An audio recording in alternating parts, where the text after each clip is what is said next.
வணக்கம் நேயர்களே, மெய்ஞான அறிவிப்பாதை யூடியூப் சேனலுக்கு தங்களை அன்புடன் வரவேற்கிறேன். இன்றைக்கி தான் இந்த கிளாஸ் நான் போட்டிருக்கிறேன். இந்த கிளாஸ் இது வரைக்கும் எனக்கு தெளிவாக தெரியுது. இதை விட என்ன பவரான கிளாஸ் போட்டால் அவ்வளோ தூரம் தெரியும். அப்போ இந்த கிளாஸுங்கிறது உண்மையாக இல்லை. அன்றைக்கி இந்த கோள்கள்லாம் வச்சு டெலஸ்கோப் வச்சு கோள்களை பார்த்தான், 7 கோள் 8 கோள்னு சொன்னான். இன்றைக்கி அதை விட பவரான டெலஸ்கோப் வச்சு பார்க்கும்போது இன்றைக்கி கோள்கள் இன்னும் 2 கோள் சேர்ந்துருக்குதுங்க. இன்றைக்கி 12ங்கிறது 13 கோள் இருக்குதுங்கிறான்.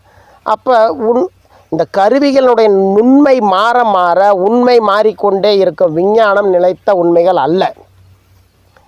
ஒரு சமயம் எனக்கும் ஒரு இன்ஜினியர் படித்த பையனுக்கும் ஒரு சின்ன தர்க்கம் வந்தது. சும்மா சண்டை கிடையாது, சும்மா சாதாரண தர்க்கம். அவன் சொன்னாப்புல, அந்த பையன் இன்ஜினியர் படிச்சிருக்காப்புல, நாங்கள்லாம் விஞ்ஞானத்தில் பெரிய இதை படிப்பெல்லாம் படிச்சிருக்குங்க. நீங்கள் சொல்லக்கூடிய அந்த சாமி பூதம் அப்படிங்கிறீங்க, சாமிங்கிறதெல்லாம் எங்கேயும் இருக்குதுங்க.